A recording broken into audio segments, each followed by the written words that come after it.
You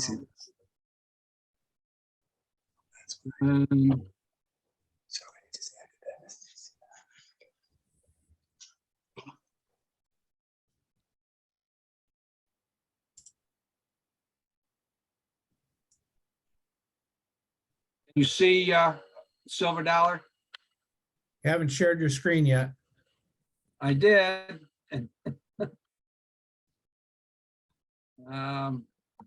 Let me get out of this.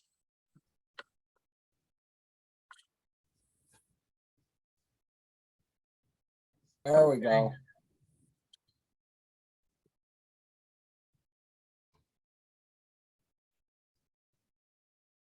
See a silver dollar? Not quite yet. There we go. Got it. How do we get rid of this meeting is being recorded message? Just click on the. Just click on the blue button. Okay, got it. Chris got it. If we could get everyone to mute too while he's presenting, it'll stop people's faces from popping. Thank you.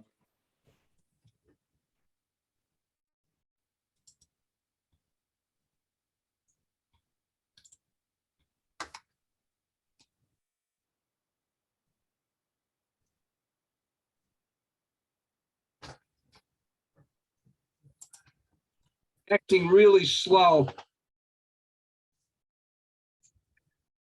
You're on the title page now? Yes. Okay. I get the title page down. Everybody's picture off there. Let's see. So, what coins were minted in 1922 for circulation as the talk, and there were only 4 that were minted. That seems strange to me. I read an article in March of 2022 in the Numismatist, and it's on page 19 of that issue. I was going to show it on the screen before I did this, but I can probably still show it if I pin myself.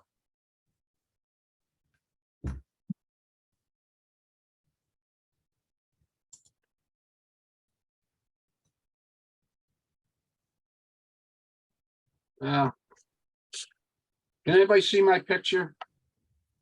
Yes. I'll get off of We see the pig. Cute. What does the little piglet have to do with it? He's Piggy cute. bank. it was just a It's a piggy bank. yeah, it was, that's the PowerPoint background that I use for the Cub Scouts Oh. It's a cute pig. background. And I will get out of that and you'll be able to see this.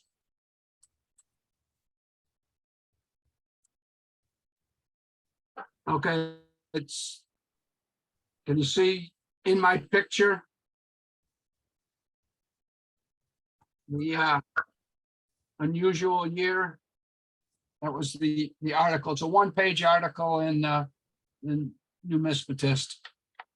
So it caught my eye and I thought I'd like to pursue that. That's where this finally came from. So. Oh, come on.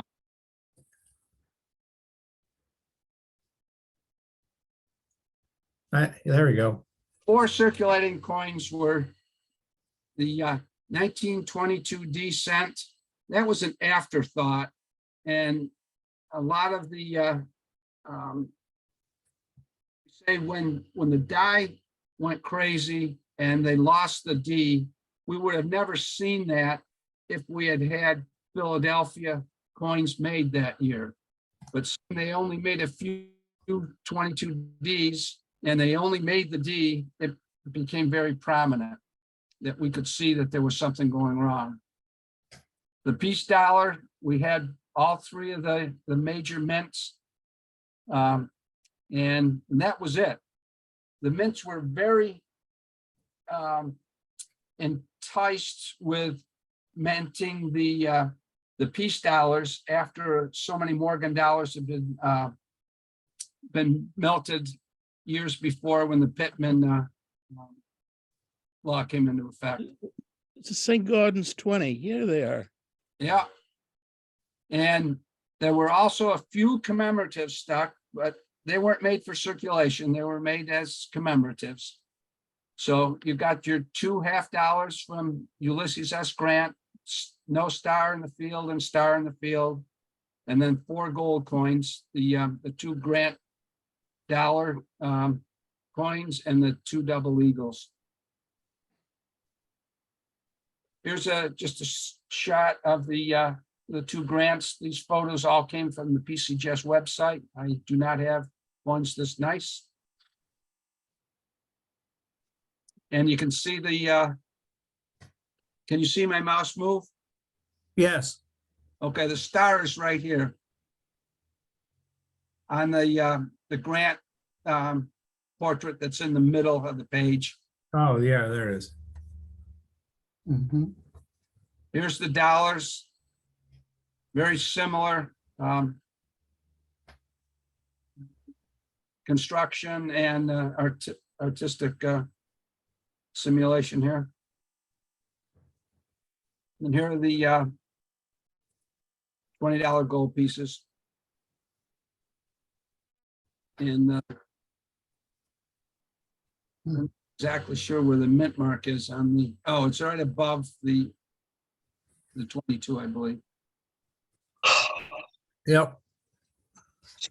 All right, now let's get down and dirty and look at what we started to look at here.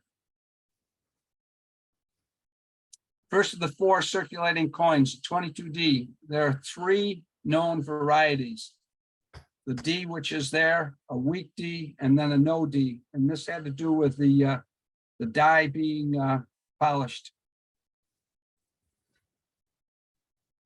There's my example of a weak D. I sent ones that I could find in my stock into PCGS, and they were there for a long time. But I got good pictures from them doing it this way, even though it was probably not one of the coins that should be graded because it didn't add much value to it or anything, and the cost of grading was probably a lot more than what the coin was actually worth. But I've got them in holders now and got it there. So you'll be able to see by these numbers that they're all sent in the same grouping, along with some other ones that I had vouchers for. I was going to lose the vouchers at the end of the year anyway, so I thought I'd go ahead and do it. Here's another one of the pictures, and you can see the D a little bit better on this one. And this is one of the higher resolution pictures. I'll talk about that towards the end of the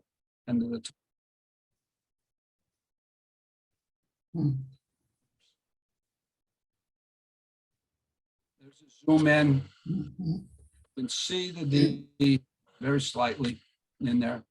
And it has to be a certain die that did this and a certain die pair for the weak D. So they can tell that by the certain die characteristics on the reverse. That's how they make sure that it's the weak D and just not a one that is worn off.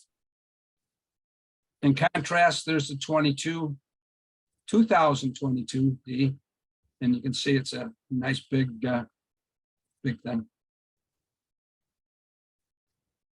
We'll look at the 22 Philadelphia, and this came back to 63. I thought it may have been a little bit higher, but they weren't too good with giving grades out this day evidently. You can see the obverse and the reverse on this. And you see the reverse blown up. There's no mint mark there. Now that's a pretty good blow up, just taking a picture and zooming in on it and cropping it out. So they're giving you some decent pictures when you get the gold shield up here done with it. I didn't have the D's or the S's in that good a shape as what the regular 22 was from Philadelphia. This is my my D. It came back AU details. They called it clean, but I'm sure that my rim Nick here would have done it if it wasn't clean. I didn't think it was clean, but I don't know. Again, you can see the larger picture coming in.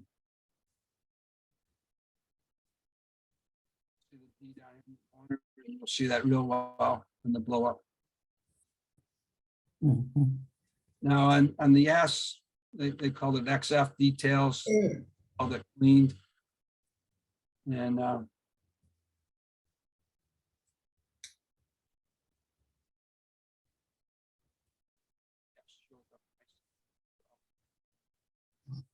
contrast that to what we've got this year in 2022.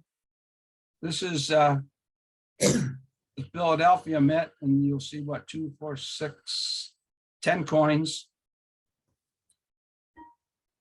There's the reverse. I had to scan this to get it good, and scan doesn't work well with multiple depths on it. So sorry for the fuzziness of it. And here's the Denver, the same. So there's 20 versus 4 that were met for regular circulation. Now this is what I wanted to show here. This is the 6 major pictures that you get when you do the gold shield. You get a regular picture, you get a large, and then you get them broken out. This is with a white background. You can't see that well because it's right on the white. You get a clear background. This is the largest definition and largest size picture that there is.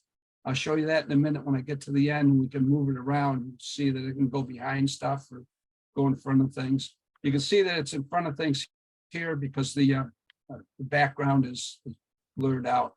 And then you get 2 regular ones that you don't have to crop out if you want to use them one side or the other. And if you move this over top, you can blend them together a little bit. So I will go back and I'll go out of this. Are you still seeing the PowerPoint? Yes. Yes. See, I can take this one. This is the highest resolution one you're talking about. You can see how I'm moving it around and then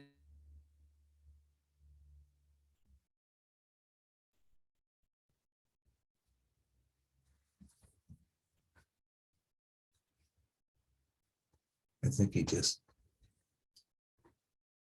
something froze up. to a certain little article came up and I thought it'd be interesting to work with it a little bit.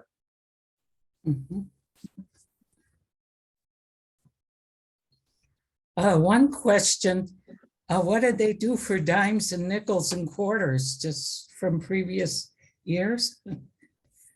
Yeah, they were so in 22 was the first year that they made the regular strike of the silver dollar.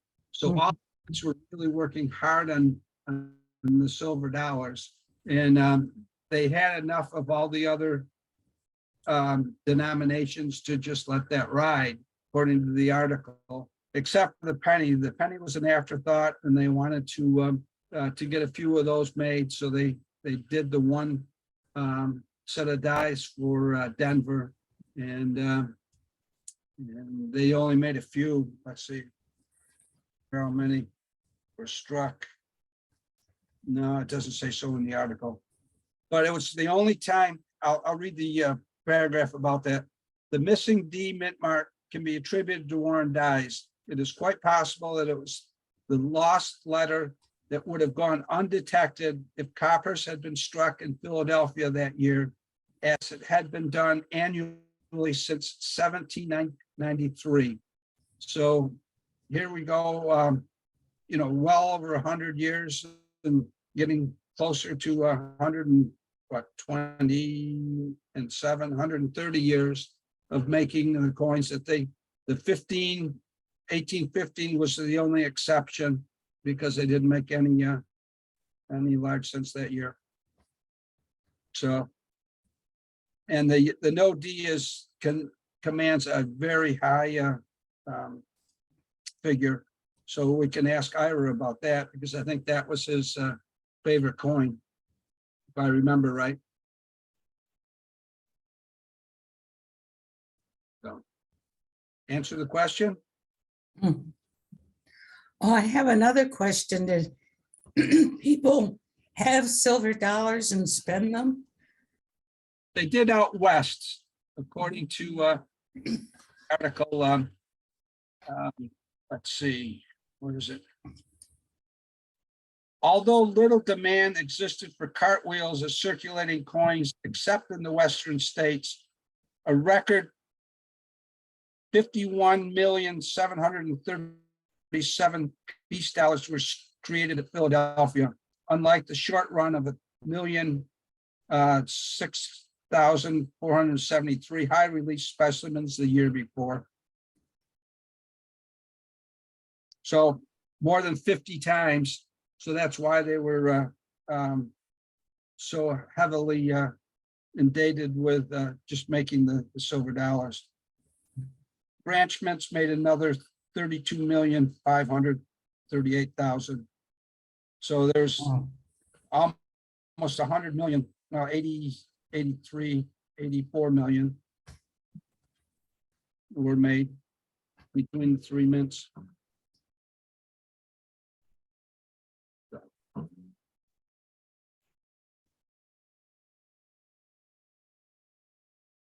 So we all set? Well, Yeah. by way of, as Thank far you. as the personal history of this, when I was a kid in 1963, my father went to a bank in St. Paul, Minnesota, and banks had silver dollars. You could ask for them and they give them to you, and probably not that many people wanted them. But my father wanted to get me a couple of silver dollars, so he handed over a couple of silver certificates. And one of the coins he got back was a German coin with a guy with a beard on it. And my father looked at this with great suspicion and said that he wanted a real silver dollar. And they gave him a real silver dollar. And I remember the two silver dollars he brought home. One was an 1890 Morgan and the other was a 26S peace dollar. And when I saw them, I was amazed by how big they were and how attractive they were. Although when I look in the Krause book, almost any silver dollar sized German coin with a guy with a beard on it would have been worth a lot more today.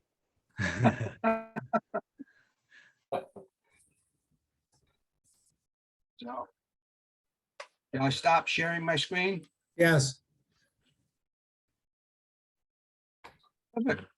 Awesome. Thank you, Chip. Listening, and it was a year in the making because of the length of time that PCGS took, and once I got it back, I had to make the PowerPoint and stuff. But here we go. So it's almost March of 2022 after I saw the article, or 2023 after I saw the article in 2022. Wow. So how long did it take you to get those back from PCGS? Did you send them back in March of last year? Or? I sent them in towards the end of May. Wow. They told me at that point it was going to be 54 business days. And it ended up being 106 business days before I got them back. Wow. So yeah. They came back in a nice little gold box. I'd never seen the gold box, but it's Well, NGC supposedly, I talked to them, they're supposedly back to normal with turnaround time, so that's good. yeah.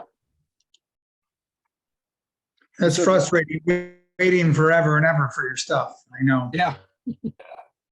That was March 2022 article. Yes. Okay. It was on page 19 of the the plague coin on the front. Speaking of March 2022, I still have a coin at Annex, which hasn't come back yet, that was submitted in March 2022. Oh my God. Wow. They should do it for free at that point. I just wonder if they've lost the coin. Do you call them and check in with them once in a while? Yes, and they say it's at the consultant. Where is the consultant, on the moon or in Mars? He's just consulting. He must be a very busy man. Yes. Special that they needed a, I'm sorry. is it something special that they would have needed the, It's not special in the sense of it being very valuable, but it's special in the sense that they probably don't know much about it. It's a Sasanian silver coin called a dirham, and it's about the size of a quarter, and it's from the 4th century. And PCGS obviously doesn't slab them. NGC says they will only slab Sasanian coins if you call in advance and consult with them. I guess everybody's dealing with the same consultant. And then Annex will just take the coin and send it to the consultant and forget about it. Goes into the vortex and it's never seen again. Must be still in Constantinople. Well, John, at least you can take consolation that nobody's trying to pass it as a quarter. Right. Right. Listen, before we leave, I want to give a plug for my presentation next meeting, which will be the 8th. I'm talking about the title of the talk is The End Game, A Dark Story. This is going to be a little different from most presentations, I think, that have occurred at the RNA. I'm talking about what happens when people get old and die, and either they or their heirs or executors liquidate their collections. And it's this is not going to be fun. It's a little bit grim. But I do have, I hope, some insights and even possibly some suggestions. I certainly think it's a topic worth raising the issues and discussing them in the open. So I invite you all to be there and participate. It'll be almost as much a discussion as a talk. No slides. I might give a handout with short descriptions of different mental illnesses that old folks experience. The ANA just has a little booklet for that you can buy about your estate and if you have coins in your estate. Who had the booklet? ANA. I have a copy of it someplace. Yeah, I've read discussions of how to sell your collection or make a disposition, and I have to say that my personal perception now is that most of those discussions are kind of unrealistically rosy and lacking in providing the kind of warning that I hope.